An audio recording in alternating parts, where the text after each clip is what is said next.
Hey, hey, hey, here we are. That was a super quick intro. What did I do there? Who knows? Welcome. This is not my normal time slot. Welcome to the show. I hope everyone had a good weekend so far at the tail end. Sunday night, not my usual time slot, but it is Chantel's usual time slot. And I thought, Chantelle isn't streaming this week. I'm going to jump in. I need the extra streaming practice, even though I stream weekly. I thought I'd jump in and shoot the breeze with you wonderful people who would normally be on Chantel's stream today, including myself. But we're here doing the thing. So let's, yeah, we got the vibes going here. I've got a bit of a different scene set up today, just because this isn't, YouTube creator news. This is me talking about YouTube live streaming, the whole Q&A show. So if you have a question for me at any time, make sure you drop it in the chat, put a Q in front of it, just so I know what that question is and that it is for me. Because it's going to be like chit chat in the chat as well. And that's all totally welcome as always. Same as on the Chantelle show, same as here. Now, I appreciate Chantelle because she's my head moderator for my show and awfully helpful online and offline. And also because, and I'm always here modding most of the time, her stream at this time slot. So today I'm doing something special.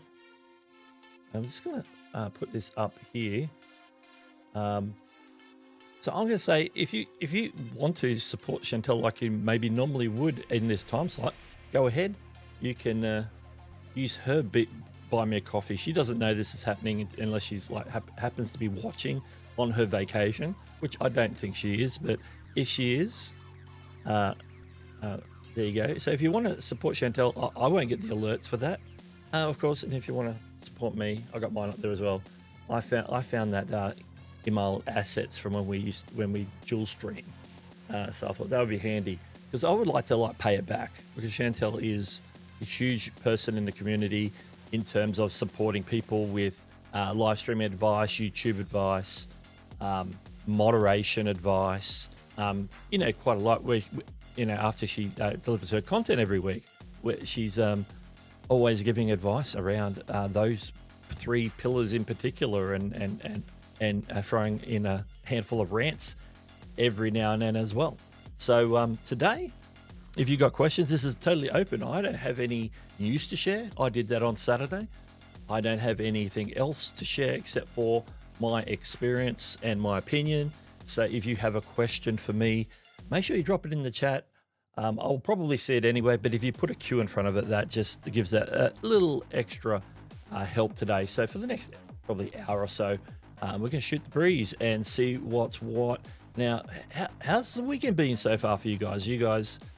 A lot of you like finishing up your Sunday evenings. If you're in the Sunday evening time, maybe even a bit later if you're elsewhere. And if you're in this part of the world, it's already Monday. It's like just gone past 10 a.m. Monday where I am.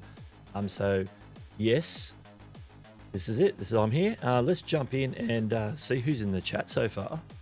I always like to do that. I always like to, particularly when it's a Q&A show, that sort of thing, I like to acknowledge those in the chat, answer questions. I like to do that in every show, but in particular this one, let's start bringing them up. I finally turned the auto appear off the members ones. They were getting a bit crazy on the last show because, people having conversations every time they comment, their comment comes up. It was a little bit over the top, so I've dialed that back. Livestream Consultants is here. Says, hey Doug, taking over Chantelle's stream today. Yes. Do you like the homage on the thumbnail there? I literally took one of Chantelle's thumbnails, took her off it, put me on it. just to be different. Just a homage. I used the same intro song. Just like to say, hey, a bit of familiarity, even though it's a different channel. Also, let's rock it through. Amazing Off Destinations is here. Good morning. Watercolor Wizardry, hello. Welcome to the stream. Good to see you. Larry, Home Rapid Repair is here. You don't look like Chantelle. No, I don't. Sarah Dawn's Designs here. Oh, now this is unexpected. Hello. Yes. Hello. Hello. I'm Larisha's here. Hello. Good to see you again. See you in all the streams and all the comments. Philip Murphy's here. Yes. You wouldn't expect me this hour. This is like the opposite time of the day that I normally stream. What colored wizardry is already coming in with a question, which is great. So we're gonna hit this.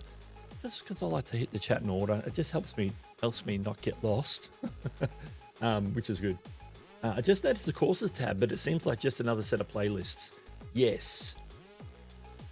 Just like the podcast, when they added that, is all based around playlists that you add episodes by adding it to the podcast playlist. Courses are the same sort of thing. So the core structure for courses is based on playlists. So that you would put the videos for your course in that playlist in the order that you want the students to go through and watch.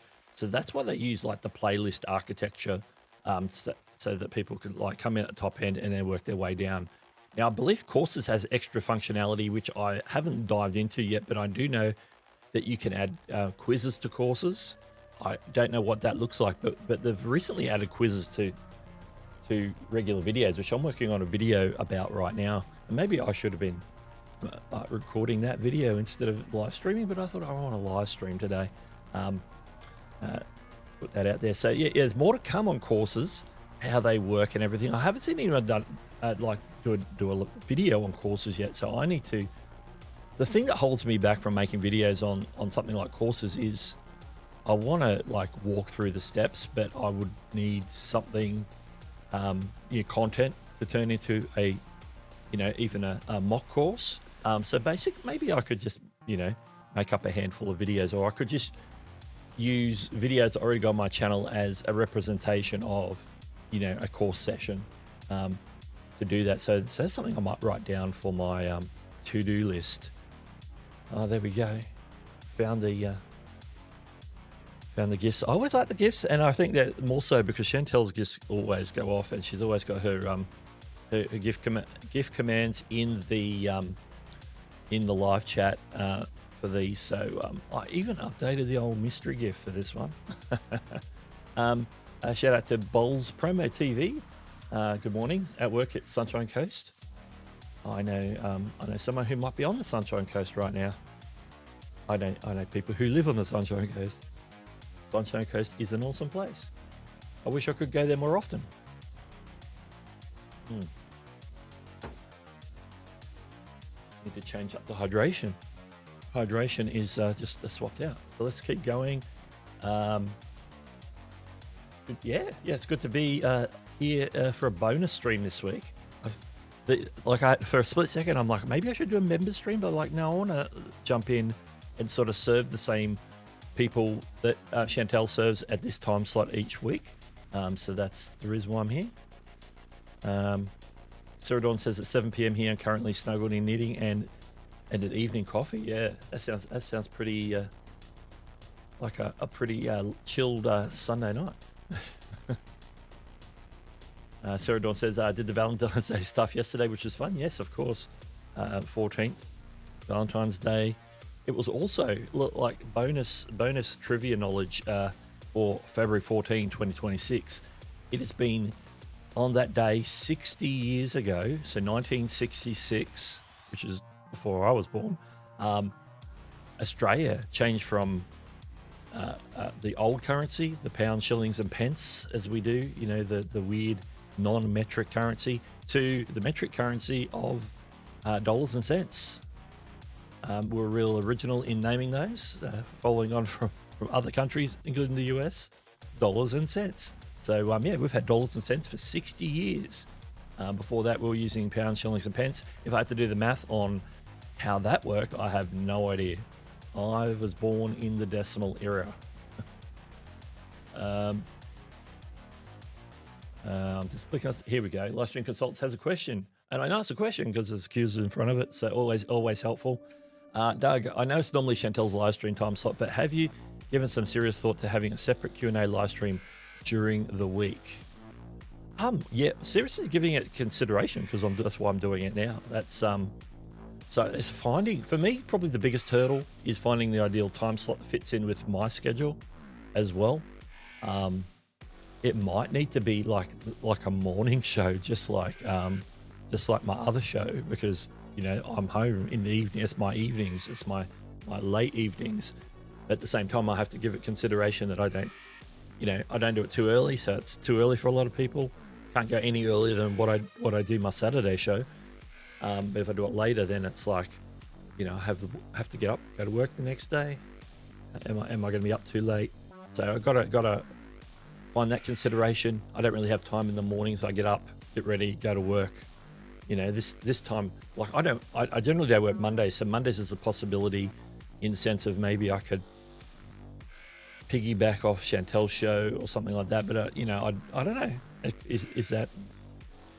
I guess the time's reasonable for a lot of zones in terms of if she finishes 11. Okay, she starts at 10.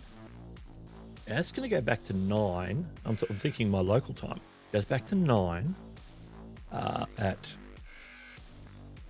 some point in the next month or two, when the time changes again in the US. We usually sort of piggyback off that time change, because we never change in terms of our time zone. We don't have daylight savings, so that goes back to 9, which means that if she goes at 9 and then finishes like 10:30, 11, I could definitely stream at that time of the day on a Monday. Most Mondays I don't work. I usually work a 4-day week, because I take Mondays as a extra day, extra paid day, because I have so much leave up my sleeve.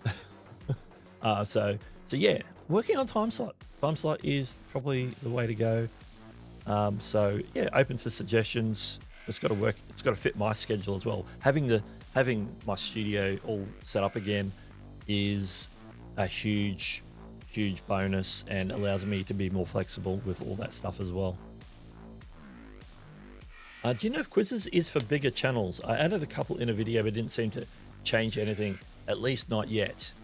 Yeah, I put a test one in a recent video, because that's like the day that I found quizzes. I was uploading a video and saw it in the section where you add your end screens and subtitles and everything else and cards. And so, okay, what's this all about? And so I didn't really know what the deal was, so let's throw one in there. I do have some insights now, and that's why I'm making a video on it, and I've already recorded some of that. I've got to record a little bit more, hopefully today, so that I can start editing. Editing will be my bottleneck. Once I've got all the footage and putting that all together, I've done screen recordings and stuff already, with some demos. I've formulated a script. I just got to record some extra bits and put it all together. But what I'm finding in terms of quizzes is that YouTube doesn't surface them like in an obvious way. So viewers aren't going to know they're even there unless we build that into the video, like put it in on purpose. And so I go into this in my video about being purposeful and having a set call to action at the point of the video where you're dropping the quiz, because you can time where it's supposed to be. Not that it really matters, because people can still like access a quiz technically at any time during the video, and you can add, I think it's 10. I think 10 is the limit as far as my research is concerned, in terms of quizzes. So I think you need to build it into the video itself. So you have it could be like you're delivering content and then want to put in some sort of pattern interrupt to sort of reset people's, hey, I'm starting to like flag in this video. Then here's something that pops up. It's a quiz. It pops up, and then it gives them the four options for the quiz, and then tells them to pause the video. Hey, go and click on the quiz section and answer the quiz, and then come back, hit play, and I'll give you the correct answer. And you can do something like that. I'll do it. Have an example on that in that video. I will build one into that video about the quizzes. I'll do a mock quiz to do a demonstration of how you could possibly do that. Yeah, what I found, if you don't draw people's attention to the quiz, they won't know that it's there, which is a little bit of a shame. So I hope YouTube do something about that to make it more obvious. Because even now with info cards, they sometimes will pop out up in the corner here if it's like a video that you're pointing to on some devices. It's not every device. I haven't checked it on. I haven't checked those sorts of things on TV at all, but I've checked it out on mobile and on desktop in terms of quizzes, and nothing pops up. The little eye in the corner doesn't even activate on desktop, which is really weird. But you can click on it and go to the quiz. On mobile, down underneath the video where it says comments, you can swipe left and get to the quiz and then tap on it and open it up. So I'll go into all that in the video. But yeah, it will not work unless you build it into your video as part of the content. That would be the only way that you're going to get any sort of traction on people participating in the quiz, unless YouTube changes something. Now, they haven't announced it. They haven't said, hey, here's a new feature that hasn't been featured on Creator Insider or anything else yet. So maybe they're still outworking some of that. But at this time, you can add those quizzes, build them into your videos if you so choose. So yeah, hopefully for more information from YouTube on that particular one. But that's a very good question. And I'm going to list out in great detail on that video, which it's my current video that I'm working on. All right, I need a hydration break.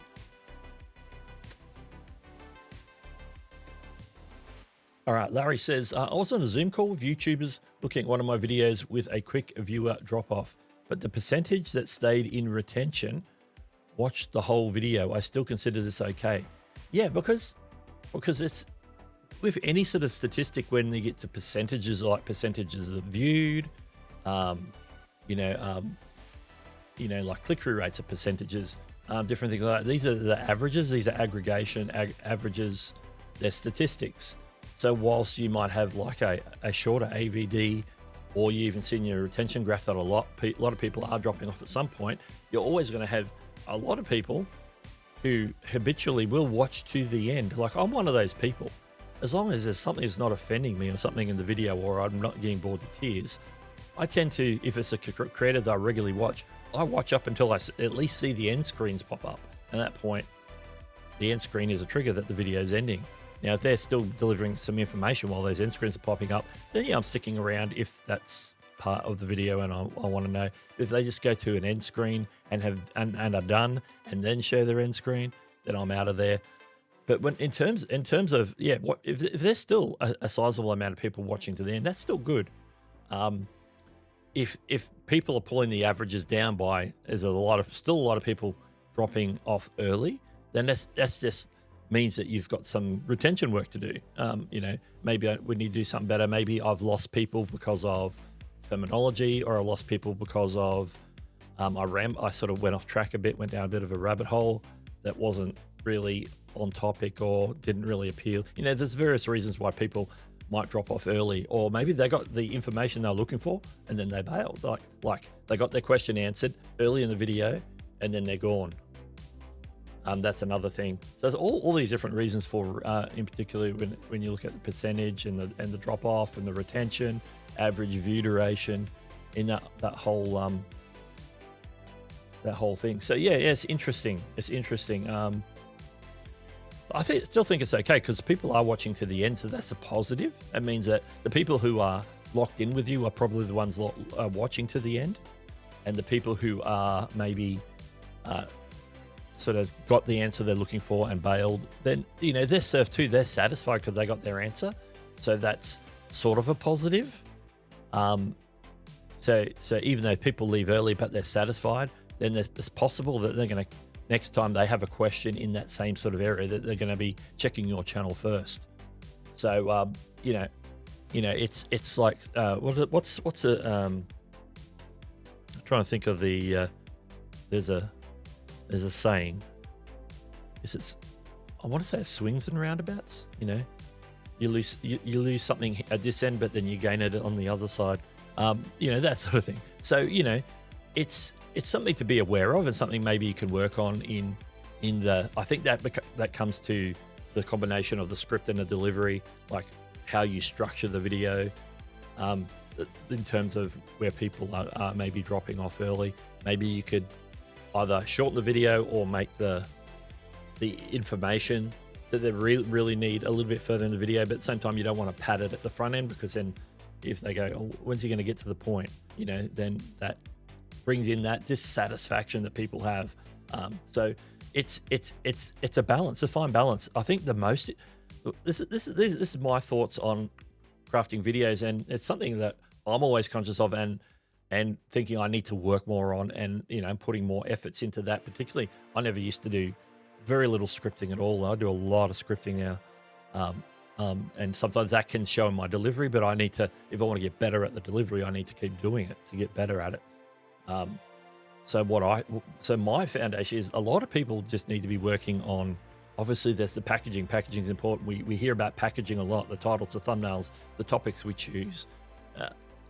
The other side of the coin is how we actually deliver the content, how we put it together, the structure it, our presentation, on-screen presentation, the script there. Have we thought through that we're covering all our bases before we record? Are we going to have everything happening there? Or are we just all over the place in the video? Have we got a structure? Is it something that's going to work and help bring people from the start of the video all the way through to the end of the video, just like you said? So, these are all thoughts. I think that's probably the most important thing people need to work on, apart from the packaging. Obviously, the packaging is important because you've got to get people into the video in the first place. You've got to make it super clear what the video is about, so they know that, yeah, this is probably going to be for me. But you got to then deliver the video. The video itself is the important part. You got to deliver on what the packaging said. And so I think more planning is important, and practicing delivery is important, and structuring your information, your content, or your entertainment in a way that sort of helps people move through the video. And that is a skill to learn. That is not something that comes naturally to people all the time, unless you've been in that sort of arena, maybe in television, movies, working with scripts, working with storylines, different things like that. I'm going to move on. Sarah says it's a long weekend here. That's right. It's family day.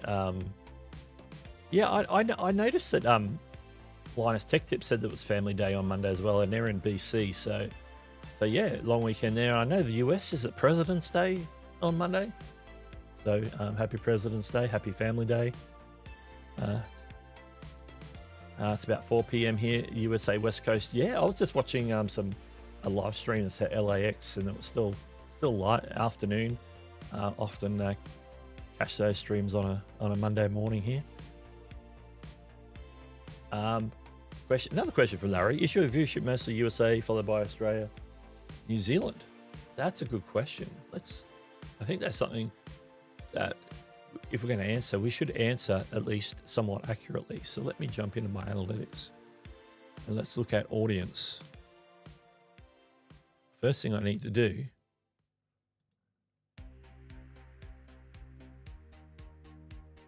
let's have a look. Okay. Audience is locations, top geographies. Here's my top 5 over here, just on the right hand side. Top geographies in the last 28 days. United States is 1/3. Then India is a big chunk, which is surprising. I know India was up there, but yeah, UK was next, then Canada, then Australia. So that's interesting. Australia's quite small, but that's, in live streams, I think the percentage is higher for Australia. Always got some Aussies in here. I wonder how that changes between shorts and videos. So I'm going to jump to videos. It's actually pretty much the same on videos. Not much difference. Let's check shorts. A little bit less, and live streams. USA is always at the top there. Australia's jumped up on live stream, so I said Australia would be higher, definitely for sure. And South Africa's jumped in there at 1%, just after Canada.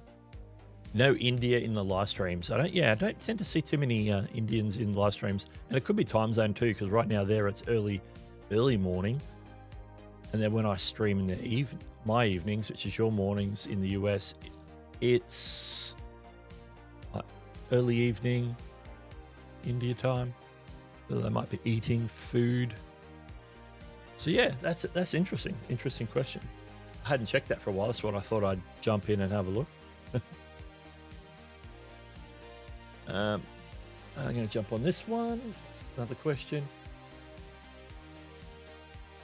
Maybe do a Q&A stream after Chantelle's show would be really good, as many of us in the States are home on Sunday night. Food for thought. Yeah, that sort of makes sense. That has some definitely has some advantages. Bowls ProMade TV. I really want to know how the GIF thing works. I love this.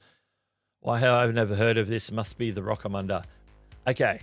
First thing, as you can see with the comments, I'm using Social Stream Ninja. You might have seen that sort of common sort of layout, which you know looks pretty good. I got rounded edges and stuff on it. You can make it look nice and square.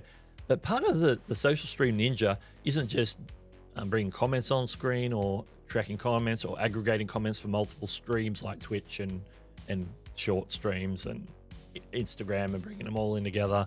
It's not just about that. There's a whole interface where you can do chat commands, which the pinned comment gives you just the ones that trigger the GIFs, because that's like the public facing ones. I have like a small set of additional ones for mods. I actually have that on my screen here. Let me have a look. Yeah, so I can drop like the mod alerts in the chat, so I can go, oh yeah, I want to, you know, promote my buy me a coffee, because it's on the screen anyway. Let's just put that in there, so I can just drop that command, and that drops in, as you can see in the chat itself. That drops in my link. So I have like the additional mod commands as well, which Chantelle has access to. I probably need to send them to my other mods. I don't think I did. Now, some of my affiliate links, like I got link to my Discord for members, which I don't drop a lot, but sometimes I drop my merch link. Don't drop that very often. You can sign up for my new email list. That's probably a good one to be promoting a little bit more often. So I can drop that in with commands. So it's a command. Social Stream Ninja sees that and then puts that in the chat. They can also, because they're already doing overlays with the chat questions, because that's just basically using like a browser source overlay. So if you were using something like OBS or Meld, I'm using Ecamm, any of the streaming software that allows you to do browser sources, then you can actually have an additional browser source that is dedicated to these GIFs that pop up. And so in Social Stream Ninja, they have a whole section for setting up these GIF commands, and you can drop in like Tenor or Giphy sort of links, and then they will play them on command as they're typed into the chat, and then Social Stream Ninja picks up on that command and then we'll play that on screen, because I've put a browser source into my stream for that, so it just is always on, and it will pop up anytime anybody puts that command in, or any of those commands. So whichever one they play, it'll play in the browser source. Like today's mystery GIF, it's MatPat. Just encouraging people to keep going. So if you're doing YouTube and struggling, keep going. That's the advice from MatPat today. So that's sort of how I do it. So if people think that they want a tutorial on some of that stuff, let me know, because I like to use a standalone. There's a like a Chrome browser version of Social Stream Ninja, but there's also a downloadable app that allows you to like to configure it and do everything like right on your desktop, and it's for Mac and Windows. So you have some choices there, depending on what you prefer to use. So yeah, so if you want, let me know. I'll add it to my video list. I'll just maybe record a walkthrough and look at the sections that I actually use, and then maybe talk about some of the other ones. There's like a whole things. There's like spinning wheels and all sorts of stuff that are built into it that you can potentially use to run more interactive live streams. Generally, you know, you can add like in-stream currencies and all sorts of stuff that you can do on maybe some of the platforms like Streamlabs or Stream Elements and different things where they have some of that in the background. Here's something that you can do it and set it up and run it local. You don't need to be using a third-party service that you might have to maybe pay for or sign up for. This just runs on your computer. It runs on their servers as well, but it runs on your computer. You don't need to go and like open up a web page and do crazy stuff. So it's pretty cool. It's pretty cool. So yes, I'll make a mental note. And if Chantelle was here, I'd say, Chantelle, can you remind me after the stream? But yes. Sarah Dawn says, oh, wait, I didn't even know you could do quizzes on YouTube. Yeah, well, you've been able to do like the quizzes in post. You can add a quiz to a post. You've been able to do that for a couple of years now. And I've did a video on that a few years ago when it first came out in terms of quizzes on posts. It's like you can do the polls. You can also do quizzes. You've got image polls, quizzes. There's some of the more interactive ones, and they just show up sort of in where your posts show up on YouTube in subscription feeds and on the homepage in the post shelf, different places like that. But now this new feature, you're adding a quiz to an actual video. And so, yeah, my video quizzes will be fun once I can use them. I think so. I think that they're worth sort of experimenting with and testing out in terms of building them into a video. Even I think a single quiz on a video, whether you want to make that part of your thing or just want to do it every now and then, I think it's something worth checking out. And it sort of helps people retain the knowledge that you may have given earlier in the stream, because you're going to be asking a question, maybe something that you said earlier in the stream, some piece of information. You can like come back and quiz them on it a minute or two later, say, hey, just before I was talking about this, here's the four possible choices, which one's correct. So yeah, consistency is the only way to master. That's a good way of saying it. I like that. Delivery. This is why I have to script. Otherwise, I'm super rambly. Yeah, I can be like that. I'm like, if I don't have a script, and I used to sort of avoid scripts. I used to hate scripts. This is heavy. Yeah, definitely. It's heavy, but there's a lot of information. There's a lot to learn about YouTube. A lot of little bits and pieces that you could be taking advantage of. Quizzes is one of them, I guess. But yeah, in terms of delivering script, yeah, if I'm like, just, you probably notice on a live stream because it's live and I'm winging it basically. What happens is you put your you start talking about something, you show it up, and I need that reminder, showing it up and going through, and then you sort of lose track of thought, and you and then it's like, you know, I do that enough where I really need to cut those out when I'm editing. I cut those out if I'm winging it. And a lot of tutorials, like if I'm showing software, I like to like talk it through as I'm seeing it, and so that might include some of that stuff, but that all those ums and ahs get masked because I'm mostly doing screen sharing, and I might only have it like a picture-in-picture at best. I'm not full screen. You don't see like a big sort of cut. The screen share, you know, reduces the visibility of that cut, and so you don't even know that I said because I've sort of cut it out. But the screen share goes on as normal. You don't see a cut in the screen share unless something has majorly changed between where I cut it and where I cut it. And usually if it's an arm, it's like a second. So yeah, delivery is important. My live streams are often super rambly. But yeah, that's it. That's part of the like being real. I think live streams, you need to be real. I don't think live streams can certainly be polished, but they're live, and you should treat them as live. So, you know, when things are live, stuff happens. You know, people, you know, I could sit here and all of a sudden just go blank and like, what I've lost my train of thought. What was I saying? It happens to the best of us.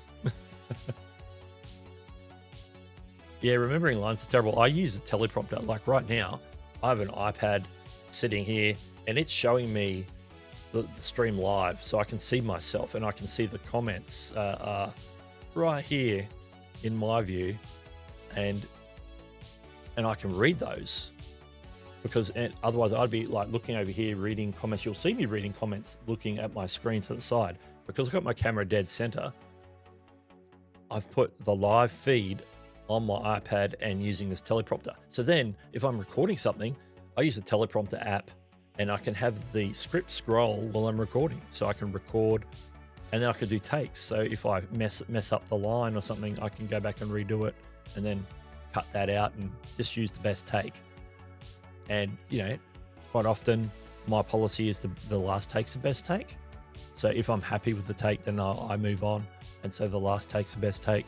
I know that's something that Justin Brown from Primal Video talks about, using the last take, because you've, you know, recorded it several times and that's the take that you delivered and felt was the best. And so then you stopped and you moved on to the next part.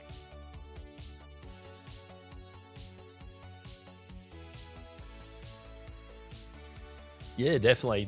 Like I see the value in scripts now. Like I used to, like first 6 or 7 years of doing this, I very rarely scripted, but now I'm a lot more scriptable. SMS guys here, welcome. Yeah, India. That's on my, because tutorials are popular in India, and I think that's my big jump in India views is. And India's always been up there at second or third or very high up in that list anyway. So India being 60%, the sort of the tutorials, if I'm doing like tech tutorials, they sort of tend to like that sort of stuff. I don't know if they were high on I think on the shorts as well, if I recall. The long form and shorts.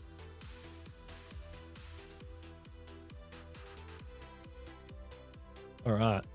Let me see if I can catch up on the chat. How far behind the chat I am? I am 10 minutes behind in the chat, looking at the timestamps on this Social Stream Ninja. Wow. That might be due to population density. Yeah, India will be higher just because of there's more people. That's always true.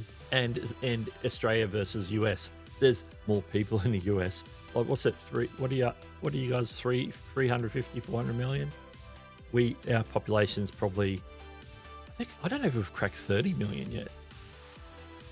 I want to say 30 million, but I'm not sure. If anybody knows the current population of Australia, let me know. Yeah.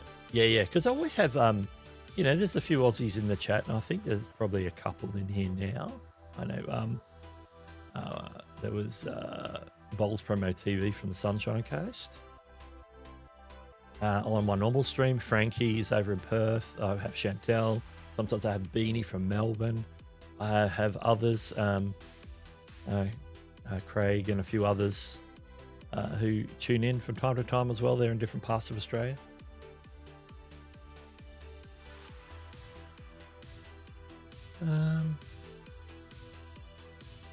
Here's Michael Sahoski's here. Good old Headroom 23. How's it going? It's good to see you. Yeah, I'm filling in for Chantelle today. Chantelle's normal time slot. So I'm streaming instead because she's on vacation, and good on her. Hopefully it should be finding up. We've had a wet weekend, but it's supposed to be finding up today. It's still a bit overcast today, but it's not raining. And into the week, it should be nice and sunny for her vacation on the coast. I know it's on the coast. I believe there's a beach involved.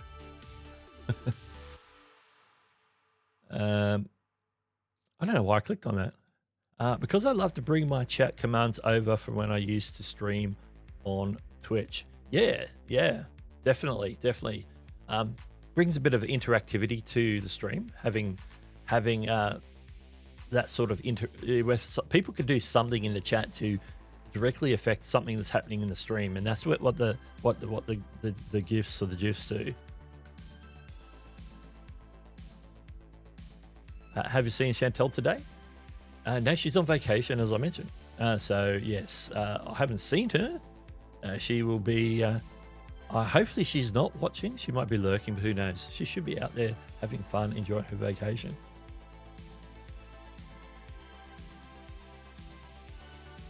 Yeah. The comments are the comments are what bring you in, and then there's all the other features that go, oh, this is pretty cool. Let me check that out. So many settings that it can be a little bit of overwhelm as well. That's the other side of the coin with Social Stream Ninja. But you can just use what you use, keep it simple.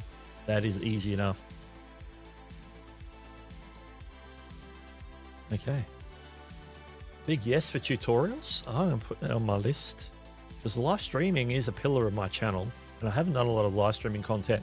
I am thinking of redoing some of my classic moderation videos, like the first handful of videos I did. There's a couple of videos on moderation. They've been some of the best performing videos on my channel over the past, what's it been, 7 or 8 years? However long it's been, might be even longer. I think it's something like that. Social Stream Ninja is fun. I don't always remember to start it up though. Yeah, live stream checklist. Live stream checklist. I created one for me.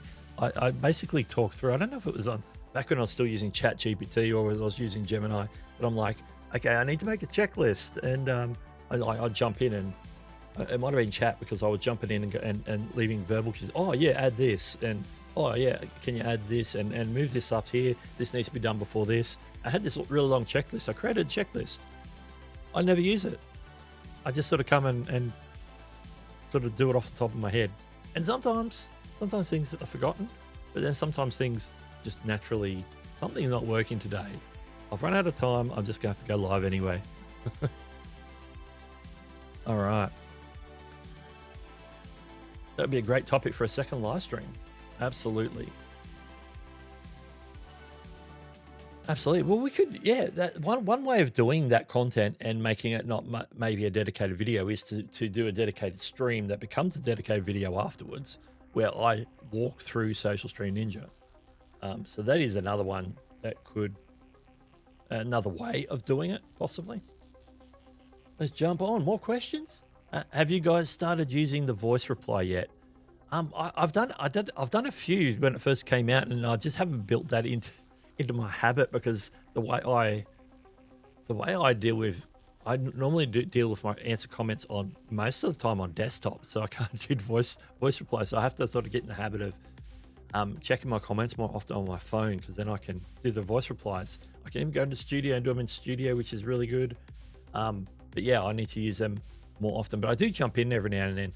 I even jump in every now and then. I did one in the last week or two where not replying with a voice reply, but I replied with a short, because you've been able to do that for years now, replying to a comment with short. So if you have something technical you want to show and tell the answer, you can actually record a short and have that as a reply to a comment. So you have to be like prepared for it, maybe record it, or if it's just something, it's just like, or you could just use it like a voice reply but make it a video reply and it becomes a short, and you can choose whether you want that short published so everybody can see it in the shorts feed, or you can just leave it unlisted, but people who are in the comment sections should still be able to watch it, including the person that you're replying to. So you've got the voice reply option, and you also got the video reply option in terms of a replying to a comment with a short. Now that has to be done in the video, underneath the video, on the YouTube app. You can't do that anywhere else. So that's even stricter than the voice replies. At least the voice replies, you can do it in the YouTube Studio app. Reply to a comment with a short, you have to do it on the main YouTube app. So that is the downside of that. Bowls Pro TV says, I'm using a Director Mini, so I love a demo on Social Stream Ninja. Absolutely. Sounds like we're keen for that. So maybe I'll work that. Maybe I could do it as a live stream. Maybe I could do a live stream next week after Chantelle's stream. If I'm available on that next Monday to do that, that might be a good time to do it. Let me think about if I can schedule out a live stream, because that might be better, because then I can answer questions and talk about the stuff that people are interested in who are in the chat. They can say, hey, can you tell me more about this? You just skip past it, but what's that all about? We can walk through it. I think that could be good. Yeah, there is some sort of string currency in there. I haven't really dabbled with that one, but because I don't usually use that for these types of streams, or when I do my YouTube creator news, it's like I'm delivering the news, hanging out with the people as well, answering questions. So I don't tend to work that in, but it could be fun. I think the more entertaining or more entertainment based streams you have, or ones where it could be a bit more chill, that stuff like dabbling with currencies and stuff within social stream ninja could be a good call. Web overlay works on Director Mini. Yeah, a lot of streaming software allows that. OBS, like I said, OBS, Meld, whatever Streamlabs OBS is called now. I think it's called Streamlabs Desktop. Some of the cloud-based streaming has it. I know StreamYard doesn't still, I don't think, but some of the others do. As of course, Ecamm that I'm using has that, so you can have like the comments popping up and the GIFs popping up, and you've got the browser overlay. It's transparent when it's not being used, but as soon as it's triggered, it appears on screen, and looks pretty good.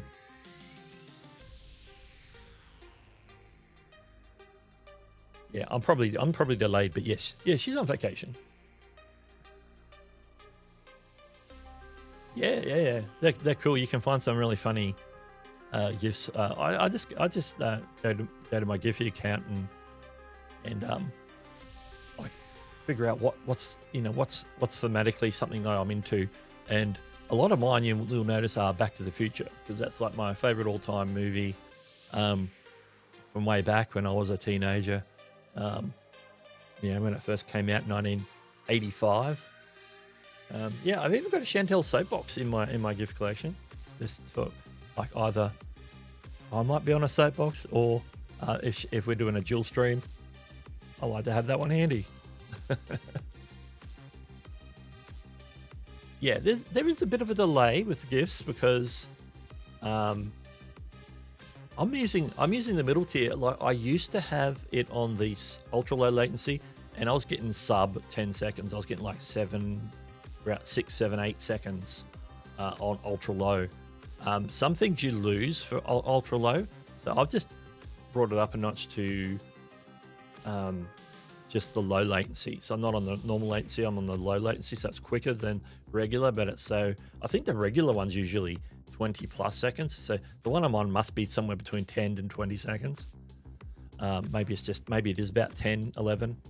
I haven't checked it. What I usually do is check when I do my start of my stream and it's got the countdown. I see my live countdown clock here, and then I look at see what it says on the delayed feed and see what the difference in seconds is. And that's usually how I gauge it. But I haven't checked it now that the last couple of weeks have been a lot low instead of ultra low, particularly since I've been using dual mode in Ecamm to do all my stuff.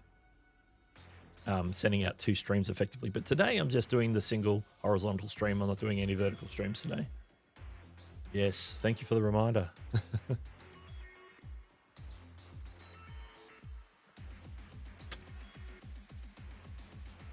Yeah, I like to, if I have bullet points, I can riff off those, but I still get a lot of ums and ahs.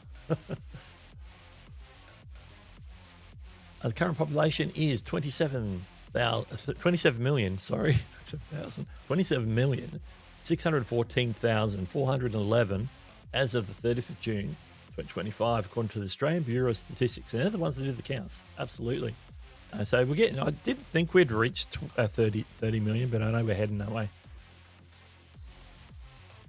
Doug, maybe though a quick email to your list encouraging them to join the live stream to see what response you get. Yeah, that's a good plan. I haven't utilized my email list other than my newsletter, and that reminds me, I haven't done this week's newsletter. I usually do it like on a Sunday or a Monday, so that's a job for me to do today. I haven't written my newsletter yet. Usually recap the weekly news in YouTube, sort of what I cover on the live stream, but in written format. I did post a link to that earlier in the chat somewhere. If you're interested in that newsletter, usually comes out about this time every week, and instead I am live streaming. Does it ever snow in Australia? We have what's called the Australian Alps. They're down sort of in the southeast of the country, sort of north of Melbourne, southwest of Sydney, around our capital Canberra and south of there. There's a mountain range, or mountain range actually runs up the entire east coast called the Great Dividing Range. Runs up the east coast, sort of sits back off the coast, so you've got a coastal stretch and then you've got a mountain range. Now, we don't have hugely high mountains, but down that end, our tallest mountain is Mount Kosciuszko, which is in just inside New South Wales, just above the Victorian New South Wales border. That is the tallest mountain. In winter, we do get snow down on that region, and sometimes it'll snow in Canberra if we get like heavy weather where it snows at lower altitudes.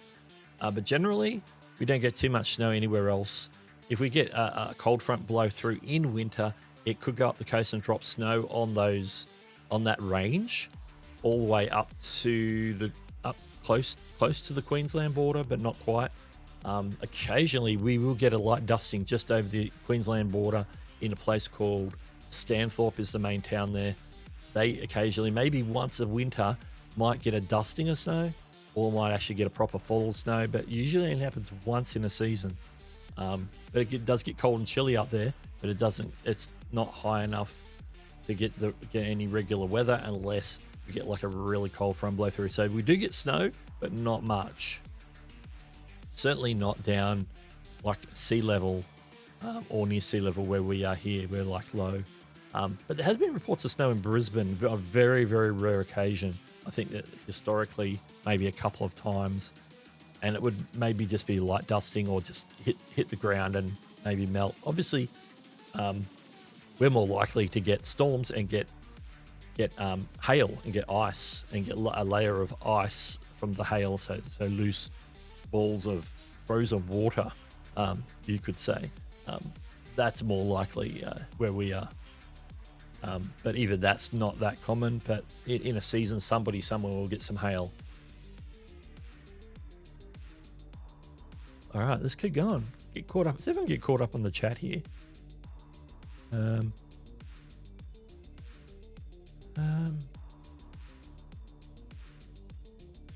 You can take over the moderation niche on YouTube. Yeah, not a lot of people are speaking to that. So there's the guy from that works for Ecamm. He's one of the Ecamm mods. I think his channel is called Mr. Moderator or something like that. But he has his own take on that. I haven't really watched too much of his content. But there is some people out there. Like Chantelle talks about it as well. Chantelle and myself are the ones that talk about it a lot. I'm not aware. I make this content. YouTube isn't putting any other moderation content in front of me, so I sort of know if there's other people talking about it. I'm sure there is, but I'm not seeing a lot. So it's just like an open subject. Every streamer wants to know how all the moderation stuff works on YouTube. Every moderator on YouTube needs to know this information. So there is a market for it because people stream.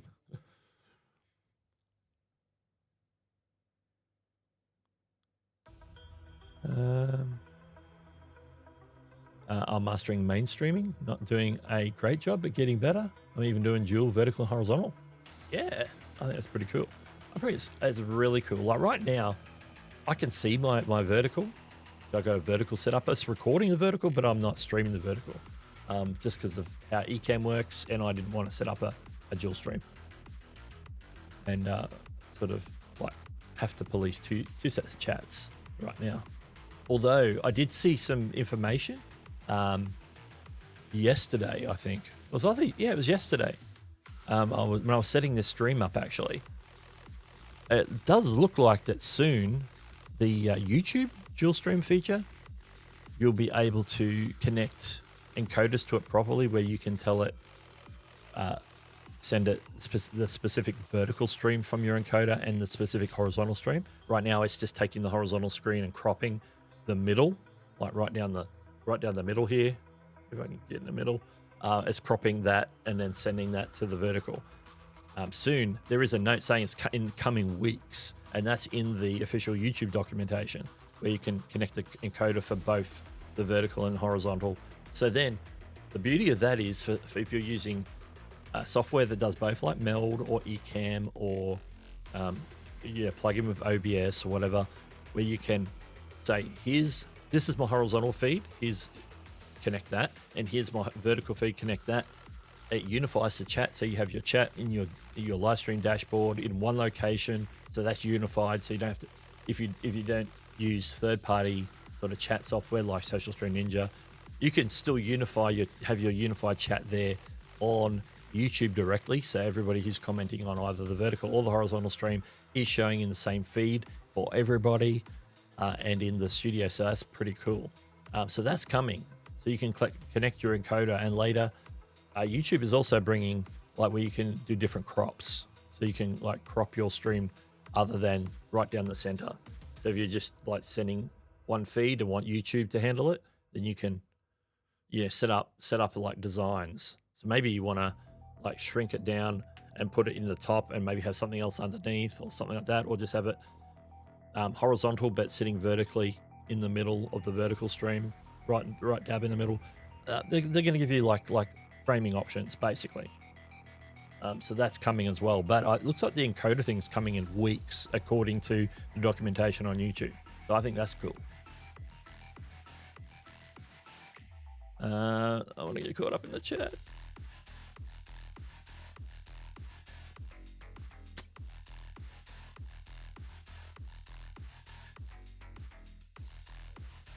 Yes. You can see how far back I am. This is more than 10 minutes. That's 14 minutes. All right. I'm going to jump and see if I can find direct comments to me, so I can catch up. I pick one main thing to teach on Social Stream Ninja on the live, then open up to queues. Yeah, that's a good point. You could do a series. Say, hey, this week we're just going to look at the basics. Let's just do comments. How do I end up putting the comments on the screen? And maybe a different stream for, hey, we're going to learn to set up the GIF commands, and then do a Q&A.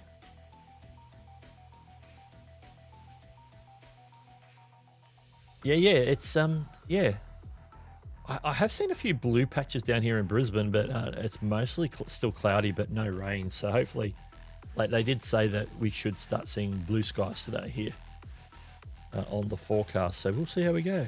I trust my local TV weather, Tony Auden.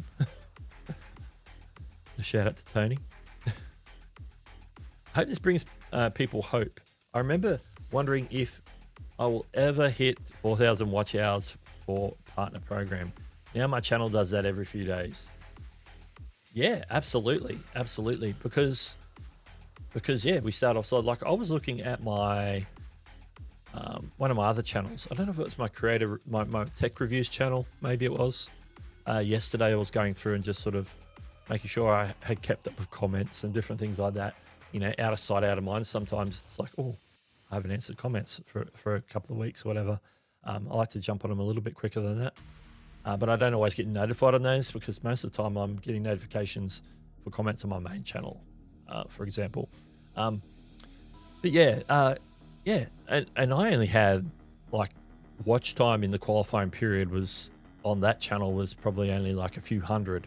So I wasn't even to 1,000 watch hours last. But that channel is not there for, getting into the YouTube partner program. That one's there. I've got the affiliate play on that one, and it's there to basically copy protect my Amazon videos. So I upload it to Amazon, but I also upload it to YouTube, so I can prove that is my video. It's on my channel before it's on anybody else's channel if they happen to rip off my Amazon videos. Haven't had that happen to my knowledge so far. But at the same time, hey, if people watch, and some of those have thousands of views on them, and I've only got I think that channel has a couple of hundred subscribers. I'm not worried about the subscriber count on that. It's out there. People are seeing it if they want that information. I usually do unboxings mostly on stuff that's related to content creation. So if I get a new, what's an example of something I can pick up on my headset? Say I got a brand new headset. I've got the review for when I unboxed this on my channel many years ago. So I put that on my Creative Tech Reviews channel. It's on Amazon. So I do it for Amazon, and my channel is the bonus. And so I will, through Genius Link, I'll drop the affiliate links to that so people can buy it in their local Amazon or wherever. Sometimes, in the case of Rode, for example, I have a Rode affiliate account as well. So I'll put my Amazon through Genius Link, my Rode link through Genius Link, so people can buy it wherever the best price is at the time, in their local place, preferably if it's on Amazon. It'll go through, if you're in the US, it'll go to Amazon US. I get a commission from US. I think I'm set up in US, UK, Australia. I'm not sure if my Canada's still active or not. It might be. But if anybody buys it in those regions, I still get the commission because I've, signed up for Amazon affiliates in those regions, and I use Genius Links to direct people to the correct Amazon for their location. And so I do get the occasional affiliate commission from those videos as well. Outside of the on-screen commission on Amazon commissions that I get from the videos for just people watching them and then purchasing. So that's pretty good. It's not huge, but you got to keep on top of it, and you got to be always getting new content out there, particularly for Amazon.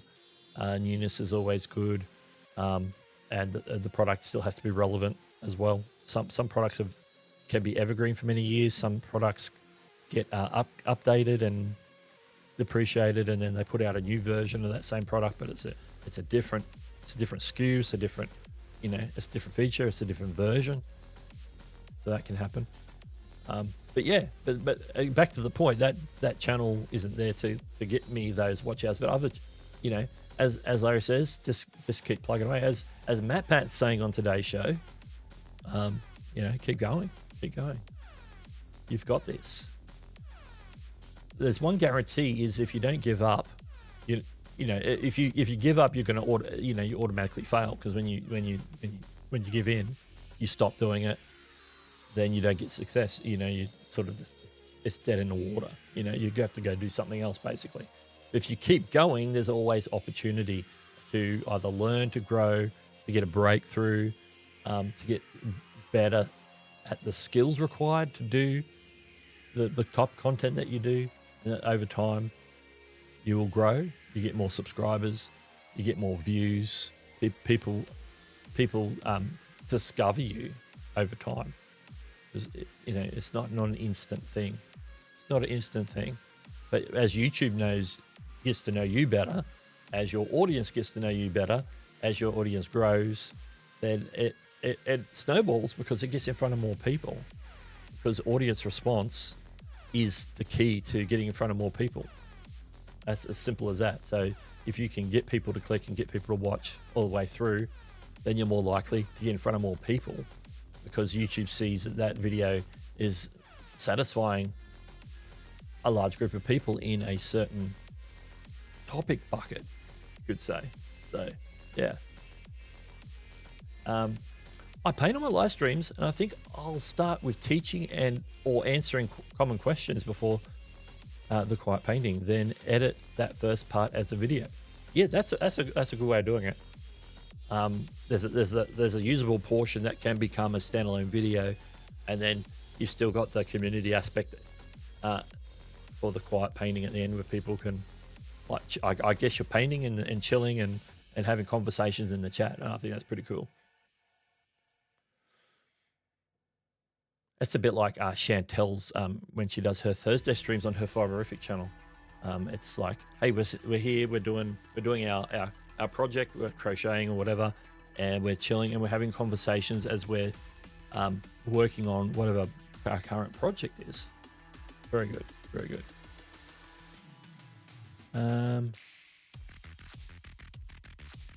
Let's see. I'm going to scroll so I can catch up. Oh, we've gone an hour already. Wow, there we go. We're having fun discussing stuff. Shooting the breeze, as they say. Let's see.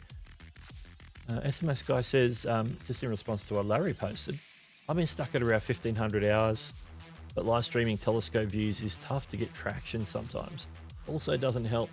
I've been under the weather for almost 3 weeks now. Oh man, hope you get better soon with that. Being under the weather. Especially, and then there's the whole other being under the weather when, the clouds are over and you've got no view of the sky to see the night sky. I'm sure that's like, oh, it's going to stream, but I just can't do it. They're just me looking at clouds.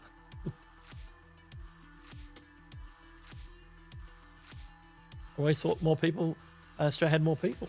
Yeah, we're a small bunch. We've got a lot of space, but a lot of it's arid. Like the US has like, you know, the Southwest, sort of around where Livestream Consultants lives, New Mexico, Arizona, those places where it's very dry. And, you know, we got a whole like huge central western chunk of our continent, the big middle part. If you're not on the coast, you're pretty much, and you know, you get beyond the ranges from the east coast, it's slowly more arid, and it's particularly the west side, a lot of desert. The middle, a lot of desert.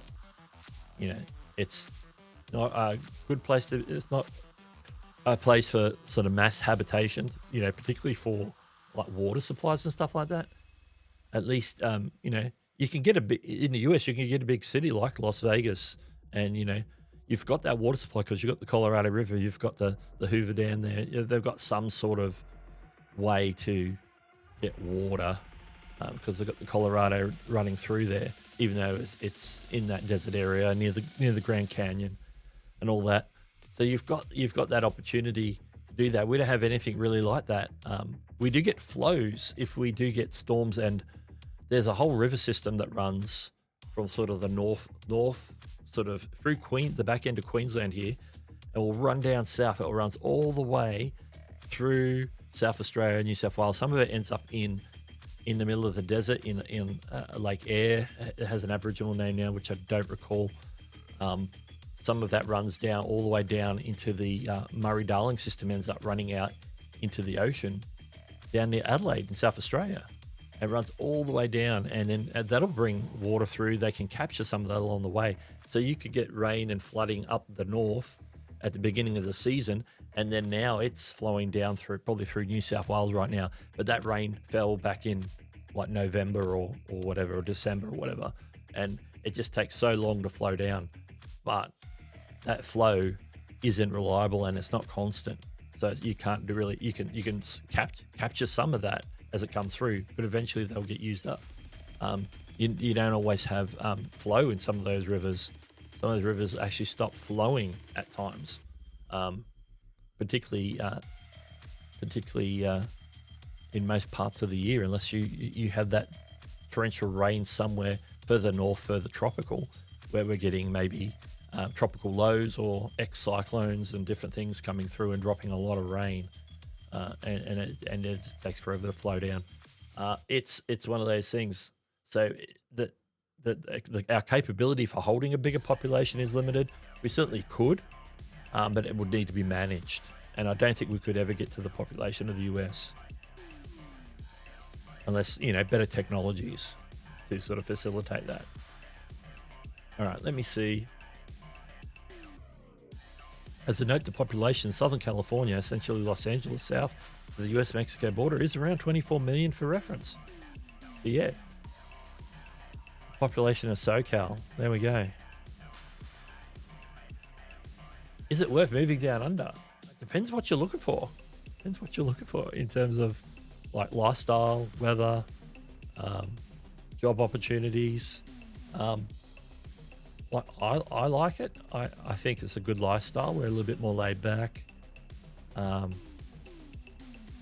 You know, there's a lot of opportunity for sort of finding it like a little spot that's like maybe like if you're looking for something like out in the country or on the coast, but not in a populated area.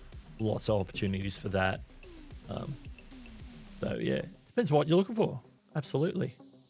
But yeah, I think it's worth a visit at least to come check it out. And I can say that because I've been to the US many times. So, you know, I've checked it out. I've been to Texas a bunch of times, California. I've been to Vegas. I was in Vegas on my birthday one year. So Nevada, California, and Texas. I don't think I've been to any other states. I need to. Next time I'm there, I need to explore a bit more. Usually I'm there for a purpose. I'm there for a reason. I'm attending like Vid Summit or something. All right, I'm gonna try and catch up on this chat. Weather talk about exploding trees. Exploding trees. Oh my goodness. Only if you have a death wish of all the critters. Yeah.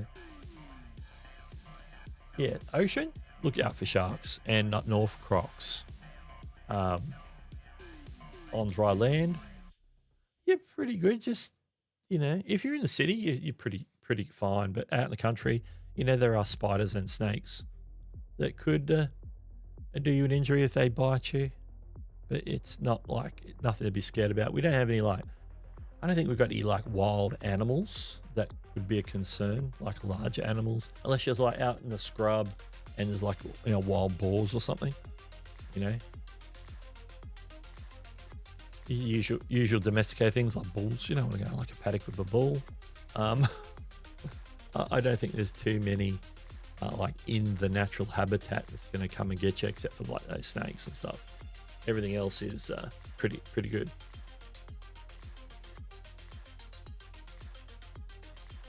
Here's a question: how much does moderating pay? For me, very little. Most of the moderating I do. It's sort of free on most channels, unless it's a big channel and you're doing additional tasks or something. Some channels, if it's a business channel that's related to a business or something, they certainly will either be using their paid employees to mod, or they will be using pay system. Chantelle does some paid moderating for some channels through her work. That's sort of part of her work. She gets paid by the hour, for the modding she does. The only time I get paid for modding, I do a little bit from doing Nick Nemmann's stream, because I'm modding and I'm also we know how he talks at the start of the show. He talks about timestamps are going to be there for the replay. I'm doing the timestamps real time as the stream's going. So as people are asking questions, I'm noting those and creating the timestamps so that at the end of the stream, they can be uploaded to that video while it's still processing. So by the time people start coming in for the replay, the timestamps are already there. So because I do that every week, I get paid for that. And then I'm also modding. So I'm doing modding. I'm sort of modding on the side. I leave most of the modding on that particular stream to Chantelle, but I'm still in the chat. I'm still interacting. Sometimes if Chantelle's not available, then I'm still doing some of the additional sort of replies and stuff. But I tend to jump in and answer questions anyway in those chats. So sort of by virtue of me being there in the stream and moderating, I technically call that being paid for moderating. I'm trying to remember if I've been paid for any other moderating. I jump on and moderate for a bunch of other channels when they stream. Some don't stream as often. If any time Brian G. Johnson streams and I'm awake, with the time difference and everything, then I jump on. I'm just modding just because, I'm a moderator on his channel and I like to mod. It's something I like to do. I'm going to be on the stream anyway, on people like Brian G. Johnson, people like Nick Nemman, people like Daniel Batal, on Andrew Can's streams, Justin Brown Primal Video when he streams, which is probably 3 or 4 times a year. Justin, you got to stream more often. He could be lurking. He could be lurking. It's the middle of his day. He's up there on the sunny coast. I mod for Chantelle. Who else? There's probably a few others. I used to mod for even back in the day. I was modding because I was modding for Nick. I was also and for Daniel and for those guys. They would also be modding. I also mod for Roberto Blake. I actually do his timestamps as well. I don't get paid for that one. Just for full disclosure, not because it's not a complaint or anything. But we have, I like to help out. I like to do it. I'd be probably sitting there in the chat anyway. And I'm a mod in his channel. Daryl Leaves. I'm on for Daryl Leaves. So there's these big people who are there, but I don't ask for or require payment to mod those, because I generally would be there anyway. And I've had other benefits from modding on those channels that doesn't require like a direct payments. Like I get, I might get some free stuff along the way because I'm a mod. Mods sometimes pick up freebies from the streamers. That's part of the course. That's a good way that maybe you can, if you're a smaller streamer and you can't like throw money at mods, because most people who are streaming can't throw money at mods. So what I would do, what's happened for me is sometimes I will get access to stuff. Got my chat sort of disappeared. I think I'm losing my chat. I've hit a limit and it's sort of losing it. So hopefully I haven't lost too many comments there. But I'll get back to that in a second. But yeah, so yeah, I don't get paid except for that instance. And I don't put myself out there to get paid because I don't have a lot of time, because I do work a full-time job. And so when I do mod for these other channels, it's because I'm available. I might be watching already. Sometimes I'm at work when, like, Andrew Can does his, I think it's his Thursday stream. It starts at like 10 a.m. my time. And so I'm at work. I'm on the clock, so I'm not available to mod, but I might still be listening to the stream while I'm working if I can. And I might jump in occasionally like make a comment or something. But I'm not strictly modding on some of those. But yeah, I'm modding for a lot of channels. But some of those don't stream weekly like Nick does, or Chantelle, or myself. Roberto's pretty regular, but Brian doesn't stream that often. Andrew's here and there. See, like the Opus Clip one's on Saturday. By the time I do Nick's stream, it starts like an hour after that. I'm usually, it's like starts at 4 a.m. currently in my time zone. So it's like I'm going to bed because I need to sleep at 4 a.m. I'm not staying up for that, but I sometimes catch parts of that as I'm heading to bed if I'm still awake after Nick's stream, if I'm still like, packing down, fixing stuff up, or getting ready for bed, or whatever it is. Anyway, I'm going to jump into the chat because I keep losing comments off the top of my screen, and I don't know if I've missed any questions. So I'm just going to highlight some stuff on the way through and then look for questions. There's a lot of conversations going on, which is good. Oh yeah, my headset. Yeah, I have the mic here. See, I have. I have it here. I didn't have it plugged in, but I have the mic that goes with that headset. So yes, it is good, and I have used it for live streaming before.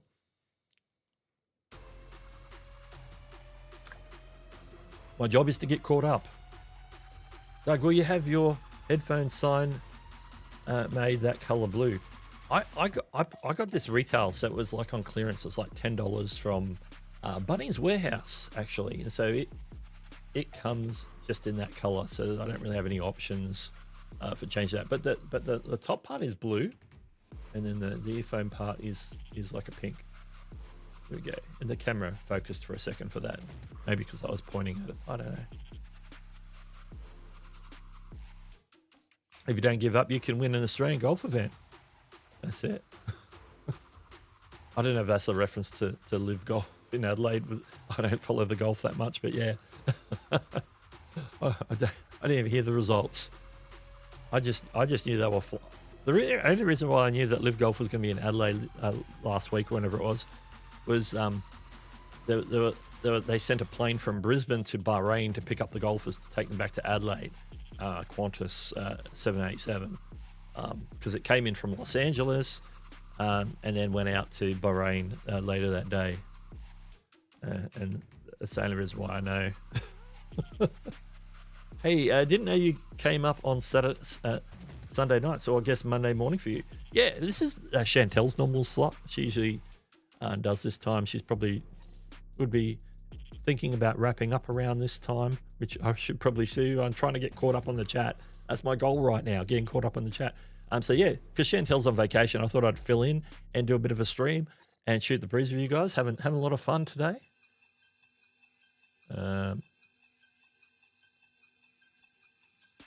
Absolutely.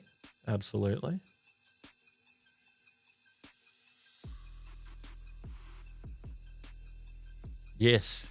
Yeah, all the Canada population, that's interesting, the Canada population, just when you look at a map. Oh, thank you for that.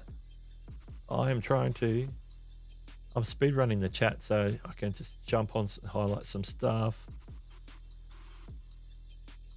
A lot of conversations in the chat. I don't want to highlight every piece of conversation.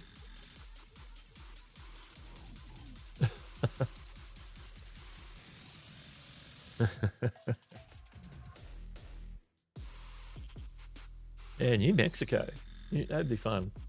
Like I've sort of been interested in like you could, because I know you can.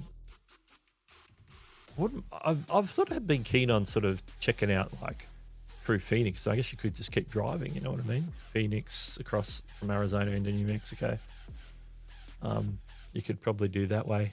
I don't know if you'd go up through the north end up towards north end of Arizona through from Vegas up through the underneath the Grand Canyon and sort of along that way through, is it Flagstaff up there and stuff, and then across. I don't know.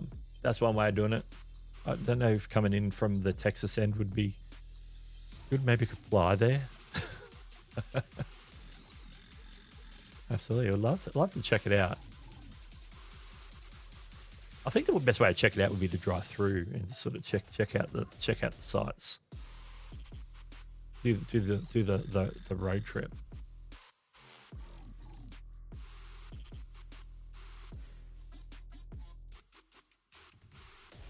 All right. That's funny. Nick pays me fine because I bill him for the hours. It's billable hours. That's all the information I will give is like, I bill for the time it takes to do the job.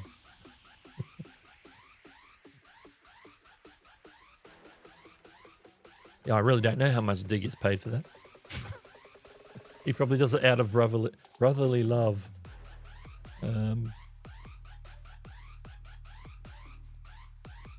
SMS Guy says wrote the Python app that just push button and it automatically grabs the timestamp and you type in what you want to call it. It does have to be synced to the start of the stream though. Yeah, I did a video about this on my channel. You can go check it out. I use TubeSpanner has a notes taking tool, and it includes a timestamp, and it's timestamped to the automatically to the beginning of the video, so it actually knows how far through the video you are, and so you just hit enter. It drops the time in, and then you can take as long as you want to, like make the note or write in whatever that chapter, that timestamp is about, and then hit enter again, saved, and save forever, and then you just keep adding to it throughout the stream. You can go back and do it on replay. You can go back and do it on a regular video, but they have the notes feature on TubeSpanner. Does the job perfectly. Outputs a YouTube formatted timestamp list with that 000 start that you need for chapters, all that, so you can like just highlight it, copy paste straight into the YouTube video, and it's good to go. You don't have to do any like weird formatting afterwards. You can just maybe fix some spelling errors or something, and then copy paste it straight to the video and save it. So yeah, the TubeSpanner browser extension has that feature as part of the TubeSpanner suite of tools in their browser extension, and so it like pops up like if I have the browser extension activated when I'm in the watch screen of that live stream. There's a little bar which would typically sit sort of above where the chat is on the side, and it would be like a TubeSpanner sort of thing, and then there's one called Add Notes or Notes, and just click on that, opens up a notes interface. I just usually set it to one side of the video player because I usually have my comments over in a separate screen or a separate browser window. The new split screen feature on Chrome is awesome, so I utilize that quite a bit for chat, so I can have like a full chat down the side automatically. So so I was looking at different tools for doing the timestamping. That's the one we landed on. Well, it's the one I landed on after testing some stuff and other stuff had fiddly bits like syncing to the start and different things like that.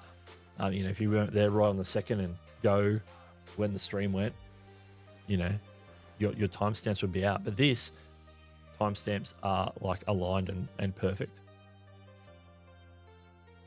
So if you want, you can check more about that and how that works by watching my video. It's somewhere on my channel. Just search Tube Spanner.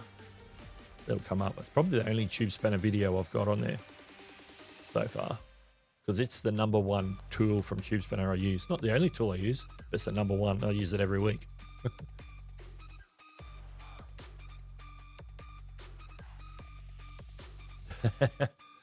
True. I saw that he's put out a video today. He hasn't done a video in a while. He's put out a video. He's been on a break developing his software. But I think he's back. He's got a video out. I haven't watched it yet. If you mean on YouTube to moderate, yeah, you have to be logged in because it's assigned. You know, moderation privilege are assigned to an account on YouTube. In terms of being logged in. So yes.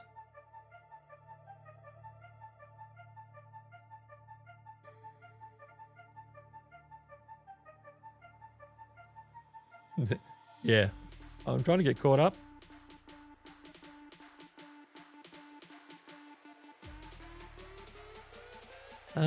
Telephones. Yeah, if he was streaming from LA, he's streaming usually on Sundays. He streams from. I know he's streaming now. He's probably still streaming now. He's streaming from LAX today. Normally he streams on from San Francisco on Sundays, but I think they were having the weather, so he went and did LA instead. He does SFO a lot. He was doing San Jose recently around Super Bowl time. He got the Super Bowl jet arrivals a week before the Super Bowl. So yeah, he does that. If he's there when it's like departing, although the Qantas flights back to Australia usually leave very late LA time, like after 10 p.m. through midnight, after midnight, that sort of period. So all the flights back to Brisbane, Sydney, Melbourne, and even some of the other flights from other airlines that do maybe go back to Sydney or whatever, or Melbourne. They do, I think.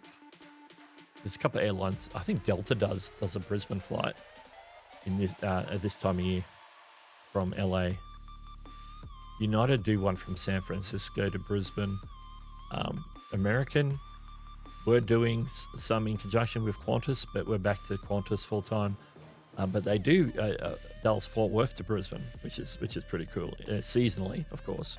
I think that whole season comes to an end sometime in March, where we get those extra flights. Anyway, let's not talk about flights. This is not a flight show. Okay. Interstate 10 takes you to the southern route. Interstate 40 takes you through the northern part of the state. We only have one interstate that runs north-south, I-25. Okay. Yeah. That makes sense. You're always welcome to Western North Carolina, but it's kind of boring. The only thing I know about the Carolinas, I don't know if it's north or south. I think it might be south. Mr. Beast is over there somewhere in one of the Carolinas. And I know Shark Scrapper's there as well now.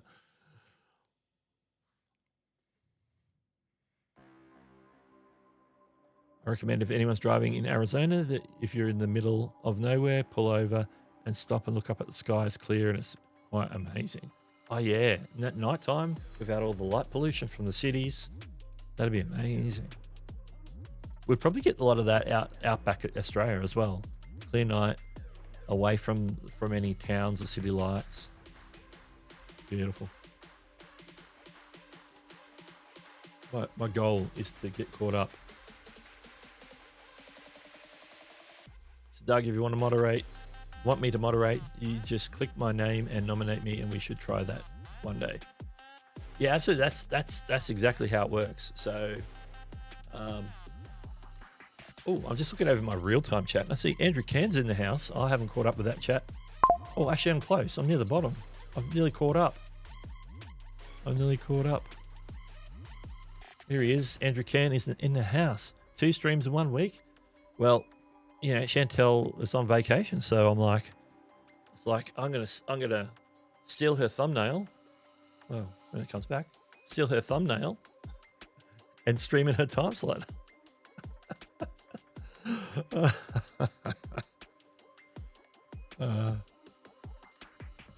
Yes. What's the saying about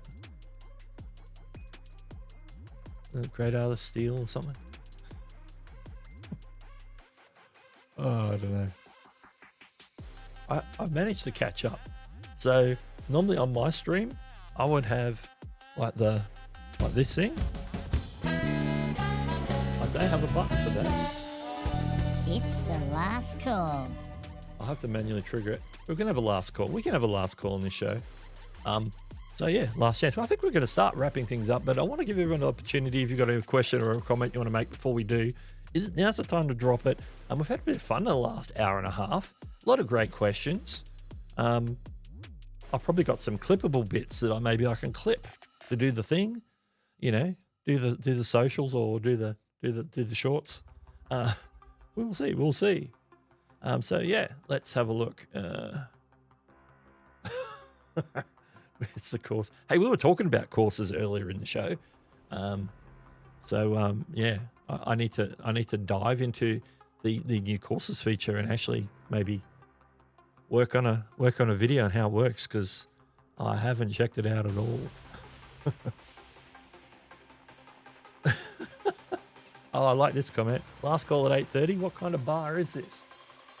That's it. The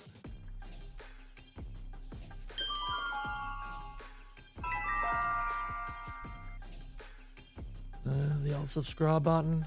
Wish YouTube had a feature where we can click on the name in the chat and check out the channel. You know, they used to have that. That used to be a thing you could do, and then they took it away. And now only mods and streamers can do it. Like, I can do it if I go in. I can click. Oh, here we go. You know, we can do this thing. And don't forget, if you want to support Chantelle, the QR code in the top right of the screen is to support Chantelle. Support Chantelle, even though she's not here streaming today. She's on vacation, but she's always worth dropping a coffee for, I reckon. I dropped one on her stream last week for her. But that was mainly because she wanted to test her coffee alert. So, for example, over here in the chat on the right here, hopefully it's big enough. Oh, Andrew Can just dropped a $1.99 super chat, so I'm going to hit this. I locked it, and I need to click on it. Thank you for the super chat. Bring it up there. Andrew Can for the course. $1.99 super chat. Appreciate that. You can, of course, do super chats here as well. But so say I wanted to go, let's say SMA Sky here. I can hit 3 dots. I can go to channel immediately. So as a streamer and as a moderator, I can still do that. But yeah, YouTube used to be able to do it, but I don't know why. YouTube probably removed it for some sort of privacy or safety thing. Even though right now all you have to do is highlight their handle and paste it in the search, and you'll probably find it straight away because the handle is unique. I nearly hit the wrong button there. I hit the welcome button instead of the main scene. Yeah, I'm a professional streamer. I want that feature back as a consumer. It's so social connection type of thing. Yeah. I don't see, like, I understand why YouTube may have removed it. I could probably guess the reasons why they removed it. Maybe some sort of brigading or ganging up on people, mass reporting. But it's so easy to go in, highlight the, you know, they're using the channel name to comment. They have to use the channel name. They're using a logged in account.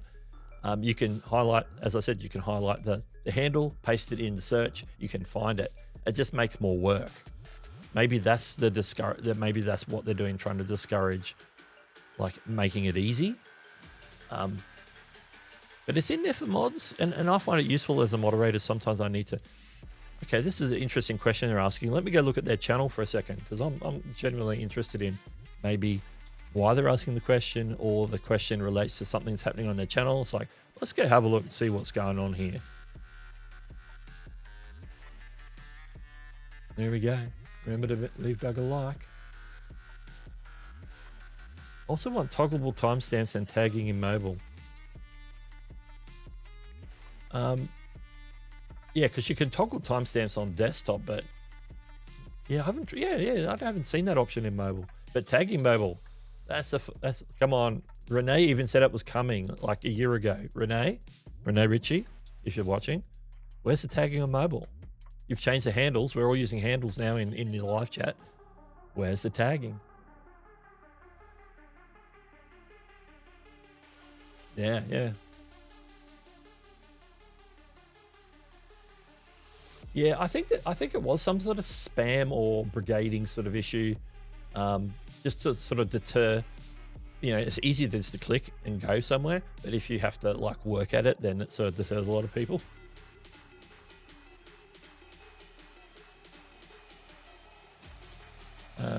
I would like to follow people sometimes from the chat because they have content. Like they should have like a maybe they could like 3-dot menu and then subscribe.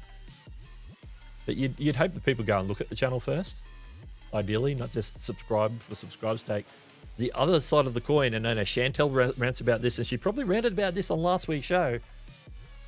The whole channels that mod everybody, and the primary reason why they do that is because of that feature. They want people to be able to go to people's channels and support one another, but in terms of like sub for sub, rather than, you know, genuine support. It's like, yeah, I'll subscribe to your channel, but I'll never watch any of your videos ever again. But we're in the show. We're in the show, and we did the thing, and yes, soapbox time. It's really, really, truly Chantelle's soapbox, but I do co-sign it. Yeah, don't do that. Moderators have some power, and that includes like banning people from your channel, deleting your comments because they might feel that they're inappropriate, but maybe they're not. You know, maybe they don't like somebody, so I'm just going to remove that somebody who's in the chat that I don't like. I'm going to remove all their comments from your channel, or I'm going to ban them from your live streams forever. They're never going to be able to comment again, unless then the stream has to go and it's like sort it all out in the background. You know what I mean? Sort it all out. Do all the things. Thank you for the super sticker. Larry's just dropped a $5 super sticker saying good job. It's a good job. It's the Sheba. It does tell you somewhere. I saw it pop up, but it doesn't tell me in Social Stream Ninja. That's okay. It's a $5 super chat. Oh, the nifty animations that also play on Social Stream Ninja. A lot of other chat services don't show you the animations from super stickers. Like at this point, it's an automatic mod on any channel. He earned it. Ha ha ha. Yeah. Maybe YouTube should have like a global setting. It's like we will appoint mods. Certain mods will have mod capabilities on every channel on the platform. Oh, that could be weird. Actually, that could be really weird. Yes.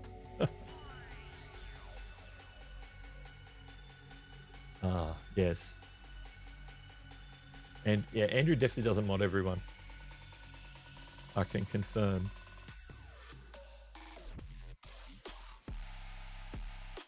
Yeah, he's been tagged. Doug, I can send you a link for the other soapbox gift.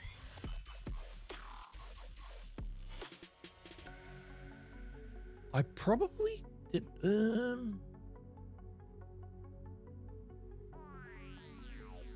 I don't mind that soapbox gift, but yeah. You mean the one that Chantelle uses? I'm trying to remember what it looks like. Trying to imagine it. She's got so many. I forgot which. I don't remember every single one. PSA. I'll leave that there. Modding everyone is dangerous to your channel. I only had one mod for my live stream. Might add a second one though. That's right. Be very particular. Choose your mods wisely because they have power. With great power comes great responsibility. My Uncle Ben always said. This is why you only give mod privileges to people you trust. 100%. Doug, would you humble me with your presence on a dual stream again? I'd love to have you back. I would love to. If we could coordinate a time, I'd be happy to jump on and shoot the breeze. If you have a particular topic, that's always good too. It's always good to come in with a topic. Always good. Today I did not, because it was like the topic was, hey, I'm streaming instead of Chantelle, so I'm going to do a YouTube and live stream Q&A.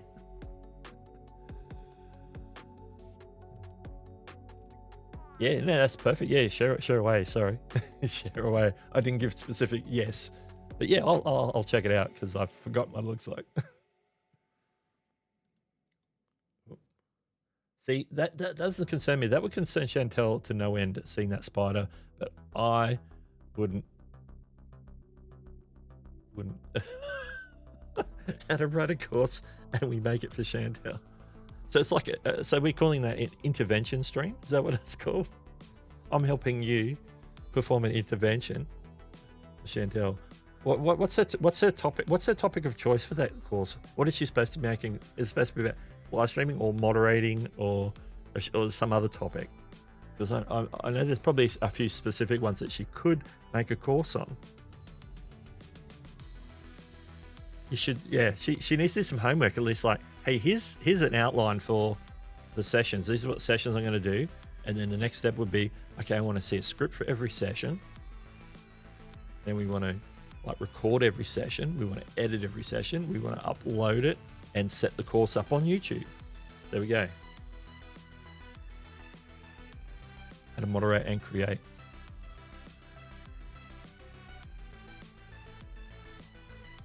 That'd be a fun stream to watch. Count me in. Sharscraper's guaranteed for that stream. So, yeah, absolutely. Yeah, I'm down. I'm down. I can be the ghostwriter. I think at that point, if I was going to go the effort, I'd probably make that course myself. But I don't want to, you know, I give Chantelle first dibs on a moderation course. Put it that way. I guess if she doesn't take it up at some point, someone's got to step in. But then the onus comes on me. Then I have to do all that work and then make it happen. In addition to doing my regular content, my news, YouTube news stuff, working full time. I stopped kidding Chantelle about spiders close overcome to having someone ban me for life. Yeah. Yeah, never say, oh, what's that behind you? Oh, it's you know, bad enough. But just using those emojis in the chat, they'll roll her up. We could generally show off the course feature on YouTube. Yeah, I'll need to do some homework on that one. I'm going to do some homework. We still need Chantelle to write her book, The Mercenary Moderator. Oh, yeah, she'd be the one to write something like that, for sure. I agree. How to moderate like Chantelle Hill's course. Oh boy. Oh boy. Please. Comment of the day, I think. Comment of the day. So yeah, I think what might motivate Chantelle more to make a course is to maybe, you know, drop a few coffees. I don't know if anybody's dropped any, because I have no way of getting a notification on that unless she's got it like tagged in her Twitter or something. And I should really check.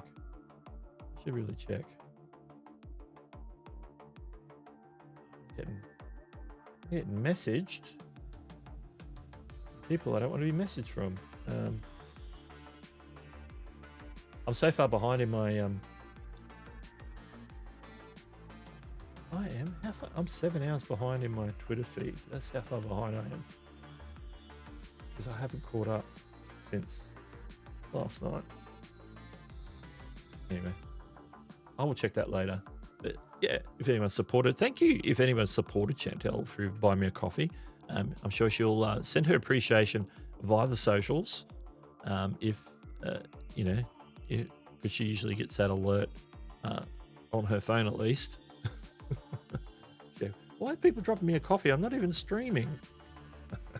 Yeah, if you support her, That's all good. It's all good. It'd be nice if, nice if, like, if next time we do a stream, if I can get her coffee alerts to come in as well as mine, because I get my coffee alerts come in for my Social Stream Ninja. She's got hers. We've finally got hers set up. Like, I got on a call with her a few weeks ago and got it set up. Yeah, if we ever do a dual stream again where we're using these, then I will endeavour to make it as interactive as possible so we know. Otherwise, she'd be like shouting it out from her end. It's like, oh, got a coffee. Doing all that sort of stuff. But what I'm going to do is I'm going to say goodnight to those. And we're going to maybe turn off the last call, because we called that a while ago. So, you know, we got a bare screen now, but that's okay. Let's jump in. The final comments for today. Doug would need a giant band hammer as the cover screen. Yeah, absolutely. It's a new movie blockbuster, The Moderator. I'll be back with a hammer. It could be the Moderator comedy, and then they're getting different throughout the movie. They're getting different hammers.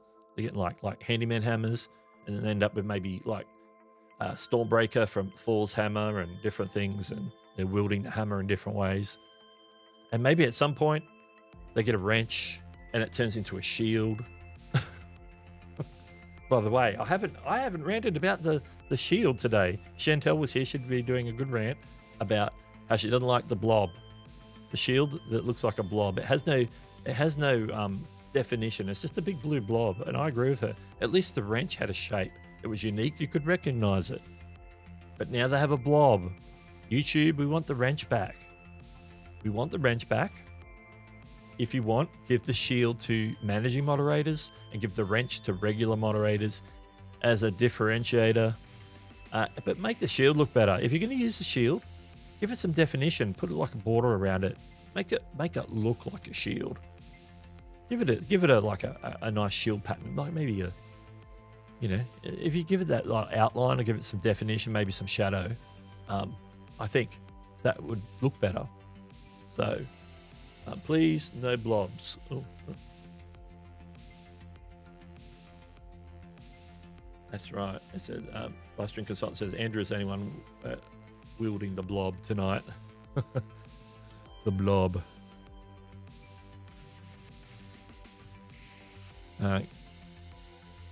Got to get it to trigger a red beacon when she gets a BMAC. Yeah, like a klaxon, sort of a big siren. You know, when you get on like ships and stuff.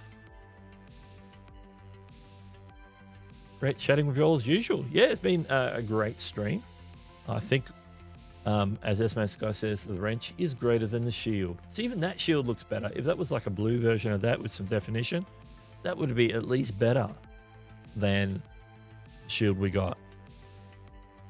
And then there's like the hammer and the wrench, dual wielding.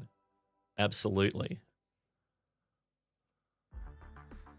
Yeah, red alert from Star Trek. Yeah, definitely. Definitely, yeah. SMS Guy was on the same track there, the same Star Trek. Could have used a red alert. Yeah. You could probably get that as a sound effect and just add it as a pad to their old roadcaster instead of like, dropping something like that. I do have the other one that I use on occasion, but I don't have a siren. Actually, do I have a siren? I do have some Star Trek sound. Don't have a siren, no. Yeah, okay. Mental note, get a siren sound. It may be something that flashes on screen. Actually, you could set that up with Social Stream Ninja. Have it trigger an on-screen element and an audio element at the same time. You can do that. Almost 2 hours tonight, Doug. Foreshadowing of your second stream. Nice. Yeah, we're getting close.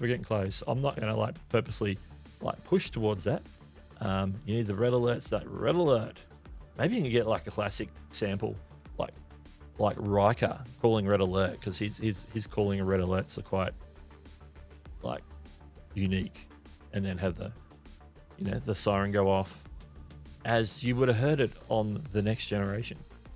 Absolutely.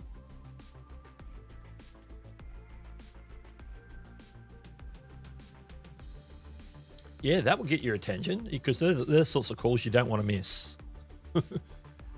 If the wife's calling, it's for a purpose. It's like, on your way home, pick this up, or something else, something important, usually.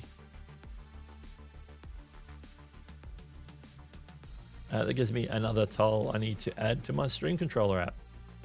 Yeah. Yes.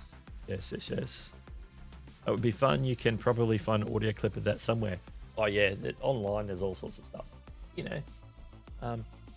Using it as a meme. Hopefully we using it sort of sparingly and not all over the top. But a bit of fun. I don't think I'm going to get copyright claimed. Hopefully for that little snippet of audio.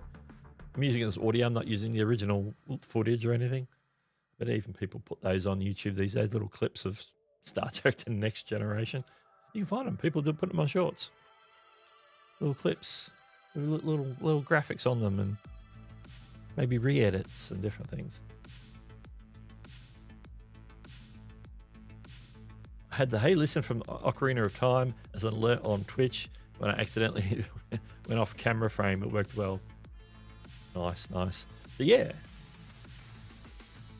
Just before we wrap things up, because we are going to wrap things up, we dropped the last call a while ago. I'll just play it again just because I like it. It's the last but I did it. call. I using a different setup. I'm using a very simpler setup. It's like a simple version of the setup I use for Saturdays. Because this is not YouTube Creator News, so I don't have all those graphics and stuff to pull up. I don't have my BMAC except for the special Chantelle one there. But I had all leave all my social stream ninja settings, because they're essentially going to be used the same way every stream, no matter what I do. I want the comments to be there. I want the GIFs to pop up. All good. But I did set up a couple of streams. I did do a specific Be Right Back screen.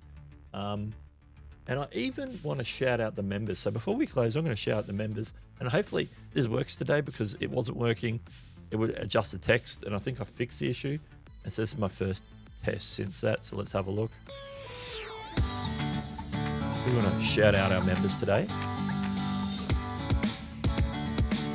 And we have our Hewson Max members. And you can be a member on YouTube and or buy me a coffee.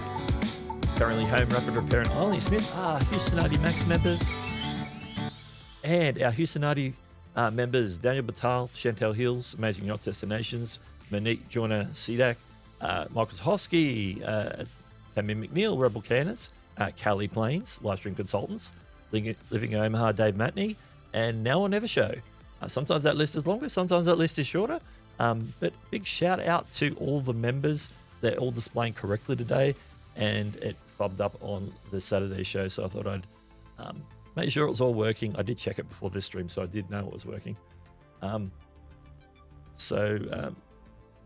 As my last thoughts and comments, keep doing it. And if you're not already live streaming, make sure you consider live streaming. It's something that's well worth doing, and I really enjoy it myself. It used to be something that I was nervous about at the start. So if you feel nervous at the start, that's totally normal, but you can do it. As our friend Matt Pat says, lost my mouse.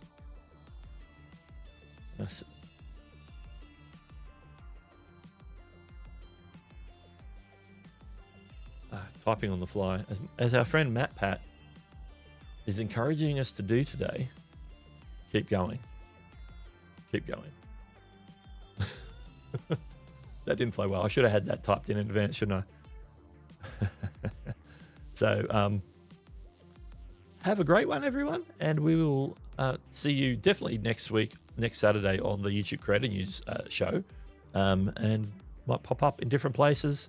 Maybe a future show on a Sunday night after Chantelle. We'll see. Maybe a tutorial on courses, or what was the other one? It wasn't courses. It was something else. Social Street Ninja. We might do some Social Street Ninja live streams, talk about setup, everything else. So stay tuned for that as to where we're going to slot that in the schedule, but it'll be slotted in somewhere. So in the meantime, I will... my hand up there. Catch you later.